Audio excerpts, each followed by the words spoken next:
So I don't have a reason why I think the Masters may be the most important group within CrossFit. I've got a few. Welcome back to the channel. So today I will be talking about the Masters athletes. So if you're under 35, I do apologise, but hey, you know what you could do? You could go to your local box, find some of the Masters athletes, teach them how to use YouTube, get them to subscribe to the channel. That would be great. So this video really started as an idea that was just kind of scratching at the back of my mind, and the more I spoke to people and sort of kind of bounced some of these ideas off them, the more reason I saw to make the video, just to give the Masters perhaps a little bit of the recognition they deserve. Because if we're honest, they don't always get it. And actually, at the end of the video, I've got a couple of suggestions for things that we could do practically to help support the Masters, maybe in the areas where we live. Now, of course, I am not saying the Masters are the most important group of people in CrossFit, but they definitely play a huge part. And I realise that I am saying they quite a lot when technically I too am a Masters athlete.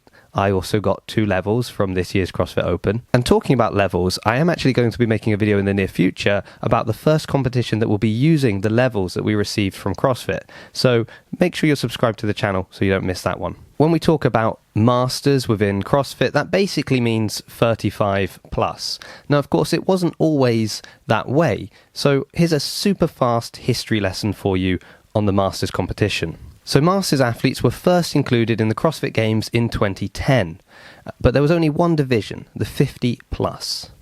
In 2011, we had the introduction of the Open, and this increased the Masters divisions from 1 to 4. We now had 40 to 44, 50 to 54, 55 to 59, and 60 plus. Jump ahead a few years to 2017, and it expanded even further to include the 35 to 39 division, and the 60 plus became 60 to 64, making way for the 65 plus division. And that's more or less what we have now. But I suppose the real question should be, why should people care about the Masters? Well, if you like the CrossFit Games, if you enjoy watching the fittest on earth throw down, that might not be possible without the Masters. And yet, within the greater sphere of CrossFit, they don't tend to get the recognition they really deserve. Let's just start by looking at the Open, for example. So we had 145,893 18 to 34-year-olds register for the CrossFit Open this year. And that is with the possibility of moving on to quarterfinals, an in-person semi-final. If they miss out on getting to the games that way, there's the last chance qualifiers, and then, of course, ultimately, the CrossFit Games. However, 141,259 registrations were for Masters athletes. And let's not mention the 6,629 teens that potentially have had Masters paying the way for them. So the Masters are making up about half of the registrations and putting in half the money, we could say, at that point. But their road to the Games is pretty much online. It starts with the Open. Then the top 10% of athletes in each age group in the Open will advance to the online quarterfinals. From there, the top 30 athletes from each age group will be invited to compete at online semi-finals. And finally, the top 10 men and women in each age group will advance to the Games. So you could argue that they don't get nearly as much considering how much they're putting in. And yet they still sign up, even though they might not have goals like, if I could just make it to an in-person semi-final. You know, that's probably as far as I'm going to go, but how great would it be to be on the same competition floor as, you know, some of these big athletes I've looked up to for years.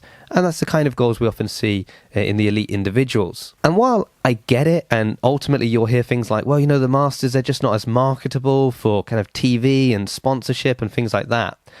Maybe we could at least show them a little bit more respect during the season. I mean, should we talk about all the issues we had with video submissions this year? Or actually speaking to Masters athletes that did manage to punch a ticket to the Games, they were saying it seemed like there was a long wait to get that confirmation, with constant changes happening on the leaderboard. But is that really enough to justify them being such a vital part of the CrossFit community? I mean, many of us sign up for the Open with no expectation to go any further than the Open. I mean, just think of everybody that scales the workouts. So we could reason, well, it's our money too, and we don't expect anything back from it. So why else do I think that the Masters are so important to CrossFit? Well, let's just take a look at the semi-finals, for example. Now, I've asked around, and while I don't have solid figures I can share, from the responses I did receive and the people I spoke to, it would appear that the majority, not all, but the majority of judges and volunteers would be classed as Masters athletes. And that actually seems to be a trend across the board at in-person competitions. Now, of course, we can argue that, well, maybe they've got more disposable income, so it's a bit easier for them, and that could be true.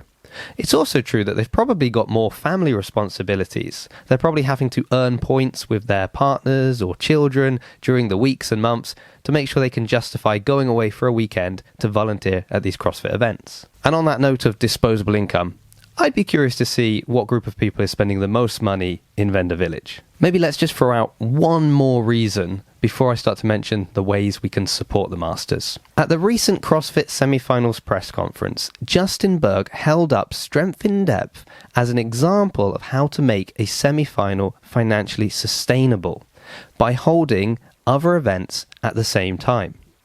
So what did we see at Strength in Depth? Well, yes, there was the Community Cup, and of course, you probably guessed it, a Masters competition. So not only were the Masters seen around the venue, volunteering, judging, they were also throwing down on the competition floor. So I hope at this point we can all see just how much value the Masters athletes contribute to the greater CrossFit picture. And if you're a Masters athlete and you're watching this video, I'm pretty sure I've earned that like and subscribe now. But if we want to show our support, what can we do? Because if we're honest, probably not much is going to change on the games field. So how can we help locally?